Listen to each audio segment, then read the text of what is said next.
जानकी वल्लभो विजयते। रामायण के किष्किंधा कांड का 44वां सर्ग। रामचंद्र जी बड़े प्रसन्न होते हैं जब सुग्रीव प्रशंसा करते हैं हनुमान की, उनके बल विक्रम की, और कहते हैं कि सीता की खोज का कार्य हे हनुमान आप पर ही निर्भर है। और बहुत प्रसन्न होते हैं वो, और प्रसन्न होकर के अपने नाम से अंकित अंगूठी दे देते हैं। ददौ तस्य ततः प्रीतः स्वनामांकोपशोभितम् अंगुलीयम अभिज्ञानम राजपुत्र्याः परंतपः। ताकि राजकुमारी सीता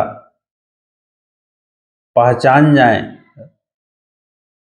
हनुमान को, उस अंगूठी को देख करके उनको विश्वास हो जाए, इसलिए उन्होंने अपने नाम, ऐसी अंगूठी जिसमें उनका नाम लिखा हुआ था, वो हनुमान को प्रसन्नता पूर्वक दे दिया। और फिर कहते हैं अनेन त्वाम हरिश्रेष्ठ चिह्नेन जनकात्मजा। हे वानर राज हनुमान, इस अंगूठी से, इस चिन्ह से जनक पुत्री सीता को यह विश्वास हो जाएगा कि मत सकाशात अनुप्राप्तम, आप मेरे पास से आए हैं, अर्थात आप मेरे ही दूत हैं। और जब उनको यह विश्वास हो जाएगा अनुद्विग्नानुपश्यति, तब वह तुमको बिना किसी भय के देख सकेंगी, अपनी बात कह सकेंगी। और फिर आगे क्या कहते हैं कि व्यवसायश्च ते वीर सत्वयुक्तस्य विक्रमः। हे वीर हनुमान, ये तुम्हारा व्यवसाय अर्थात उद्योग, तुम हमेशा कार्य को सिद्ध करने के सफल उपायों में लगे रहते हो। ये तुम्हारा जो उद्योग है और बलयुक्त पराक्रम है। सुग्रीव से संदेश, और सुग्रीव ने जो तुम्हें विशेष संदेश दिया है, तुम्हारे ऊपर विश्वास व्यक्त किया है, सिद्धिम कथयति में, यह मुझे विश्वास दिला रहा है कि मेरा कार्य सिद्ध हो जाएगा, अर्थात सीता प्राप्त हो जाएंगी, और यह कार्य आपके ही द्वारा सिद्ध होगा। स तद्गृह हरिश्रेष्ठ कृत्वा मूर्धनि कृतांजलि। जब इतनी बात रामचंद्र जी हनुमान को कहते हैं, तो हनुमान जी उस अंगूठी को लेकर के और सिर से प्रणाम करके, हाथ जोड़ करके प्रणाम करके, वंदित्वा चरणम चैव, दोनों चरणों की वंदना करके, प्रस्थितः प्लवगर्षभ, वो वानर श्रेष्ठ हनुमान प्रस्थान किए। सतत प्रकर्षण हरिणाम महद्बलम बभूव वीरः पवनात्मजः कपिः गताम्बुदे व्योम्नि विशुद्ध मंडलः शशिव नक्षत्र गणोपशोभितः।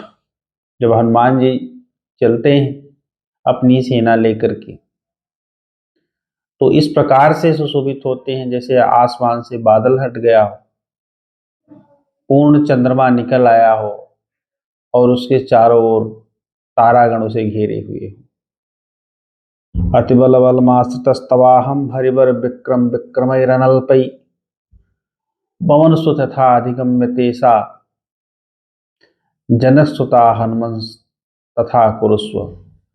और जाते जाते सुग्रीव कहते हैं कि हे हनुमान, हे हनुमान, मैं तुम्हारे ही बल पर आश्रित हूं, तव बल बलमाश्रितस्तवाहम। अर्थात मेरा कार्य आप पर भी निर्भर है। हे हरिश्रेष्ठ, हे महान पराक्रमी हनुमान, पवन सुत, यथा अधिगम्यते सा जनक सुता, जिससे कि वो जनक पुत्री मिल जाए, उस प्रकार आचरण करना, उस प्रकार उपाय करना। इसी के साथ ये सर्ग पूरा होता है। इसके बाद 45वां सर्ग है। तो जब ये सारी बातें सुग्रीव कह चुकते हैं, फिर सबको फिर से बुलाते हैं, सभी वानर सेनापतियों को अंतिम बार भेजने के लिए अंतिम उनको वचन कहते हैं। सर्वांश चाहू ये सुग्रीव प्लवगान प्लवगर्षभ समस्तान स्थान चाब्रवीत राजा कार्यार्थ सिद्ध है। उन सभी वानर सेनापतियों को बुला करके वानर से सुग्रीव, वानर राज सुग्रीव कार्य की सिद्धि के लिए कहते हैं, एवमेतद् विचेतव्यम भवद्भिः वानरोत्तमे।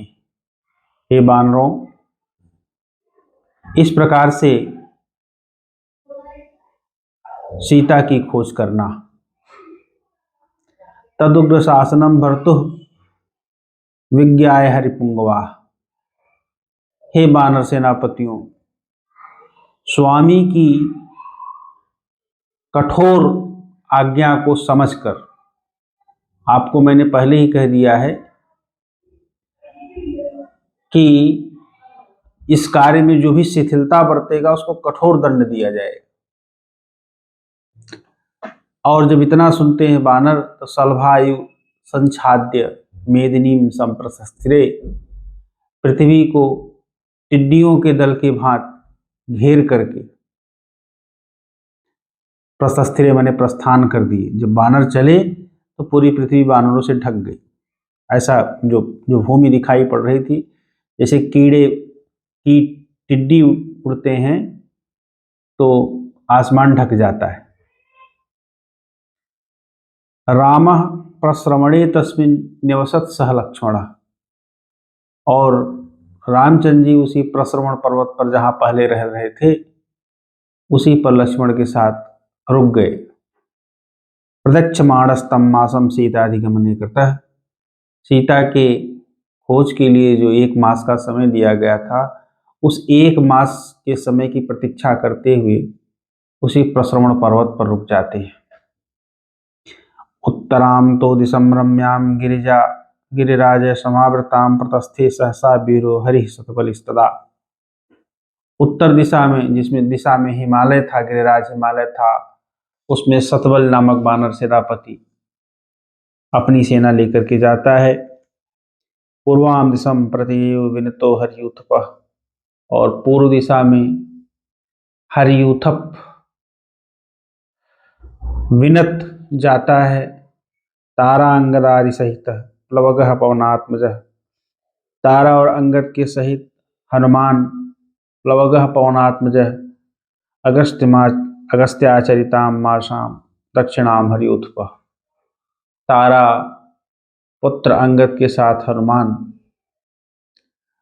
उस दक्षिण दिशा में जाते हैं जिस दिशा में अगस्त्य ऋषि गए थे। पश्चिमाम च दिशम घोराम सुषेणः प्लवगेश्वरः, और पश्चिम दिशा में वानरराज सुग्रीव अपनी सेना लेकर के जाते हैं। प्रतस्थे हरिशार्दूलो दिशम व वरुण पालिकाम, वरुण जिसके अधिपति हैं उस दिशा में सुषेण अपनी सेना लेकर के जाते हैं। ततः सर्वादिशो राजा चोदयित्वा यथा तथम कपसेनापतिर्वीरो मुमोद सुखितः सुखम। इसके पश्चात सुग्रीव को अपने हृदय में बड़ा संतोष होता है। जो महान कार्य होता है, जो हमारा परम कर्तव्य होता है, यदि हम उस दिशा में एक भी कदम बढ़ा लें तो हमें जिस संतोष की अनुभूति होती है, जिस प्रसन्नता की अनुभूति होती है, वह प्रसन्नता हमें पृथ्वी पर किसी और मनोरंजन से नहीं प्राप्त हो सकती। चाहे हम जो मनोरंजन कर लें, चाहे जितना उत्तम स्वादिष्ट भोजन कर लें, चाहे भ्रमण कर लें, चाहे कुछ भी कर लें, किसी भी सुख का उपभोग कर लें, लेकिन अपने कर्तव्य की दिशा में बढ़ाया हुआ एक कदम जो हमें सुख और शांति दे सकता है, वो कोई सुखोपभोग हमें वो सुख और शांति नहीं दे सकता। तो वही कह रहे हैं कि कपि सेनापतिर्वीरो मुमोद सुखिता सुखम। वानरराज सुग्रीव अत्यधिक प्रसन्न हुए, मन ही मन हर्ष का अनुभव करने लगे। एवं संचोदिता सर्वे राजा वानर यूथपाः स्वाम स्वाम दिशम अभिप्रेत्य त्वरिता संप्रतस्थिरे।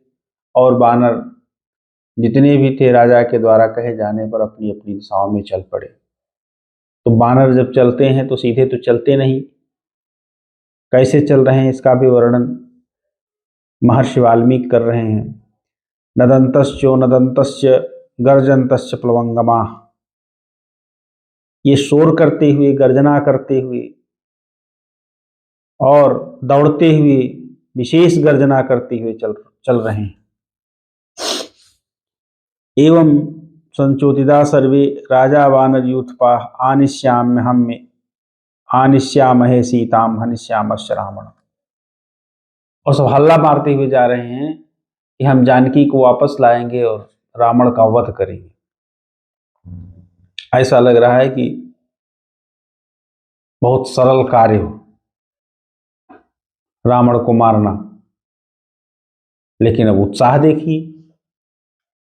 तो जब हृदय उत्साह से भरा होता है तो कठिन से कठिन काम भी बहुत आसान लगता है। और इसी प्रकार से उत्साहपूर्वक वचन बोले जाते हैं। ततश्चोन्मथ्य सहसा हरिष्ये जनकात्मजाम। उसको मार करके अचानक मैं रावण को मारूंगा, उसको सीता को लाऊंगा और रावण को मारूंगा। अहम एको वधिष्यामि प्राप्तम रावण महावीर। और वानर कह रहे कि मैं अकेले ही, अगर युद्ध में रावण आ जाए, मिल जाए तो अकेले ही मार डालूंगा। वेपमानाम श्रमेणाद्य भवद्भिः स्थीयताम् इति। और दूसरों को कह रहे हैं कि तुम परिश्रम मत करो, कष्ट मत सहो, यहीं रहो। एक एव आहरिष्यामि पातालादपि जानकी। वो आगे देखो, आगे क्या कह रहे हैं कि मैं अकेला ही जानकी को, चाहे वो पाताल में ही क्यों ना हो, वहां से लाऊंगा। विधिमिष्याम्यहं वृक्षान्। मैं पेड़ों को उखाड़ डालूंगा। दारिष्यामि च अहं गिरिं। पर्वतों को उखाड़ दूंगा। धारणीं दारिष्यामि। अब इतना ही नहीं, धरती को भी विदीर्ण कर दूंगा। क्षोभयिष्यामि सागरान। सागर को क्षुब्ध कर दूंगा। और फिर आगे देखो, अहम योजन संख्याया प्लवेयम नात्र संशय। अरे मैं 1 योजन तक छलांग लगा सकता हूं, इसमें कोई संशय नहीं। तो अगला क्या कहता है, सत योजन संख्याया। तुम 1 योजन वाले हो तो मैं 100 योजन वाला हूं। और शतम समधिकम ही हम। तो तीसरा कहता ना, मैं 100 योजन से ज्यादा छलांग मार सकता हूं। भूतले सागरे वापि शैलेषु च वनेश्च। चाहे भूतल पे हो जानकी जी, चाहे सागर में हो, चाहे पर्वतों पर हो, चाहे वनों में हो। पातालस्यापि वा मध्ये न ममाद छिद्यते गति। और चाहे पाताल में हूं, कहीं भी मेरी गति विच्छिन्न नहीं होती है। अर्थात मैं सब जगह जा सकता हूं, पृथ्वी पर भी, सागर में भी, पर्वतों पर भी, वनों में भी, पाताल में भी, कहीं पे भी जानकी हूं, मैं उन्हें ले आऊंगा। इत्येक इत्येकैकस्तदा तत्र वानराः बलदर्पिता। इस प्रकार एक एक वानर जो बल के घमंड में है, उचुः वचनम तस्य हरिराजस्य निधौ, और एक एक करके सुग्रीव के सामने आते हैं और ऐसी बातें बोलते हैं। इस प्रकार से ये 45वां सर्ग भी पूरा होता है। धन्यवाद।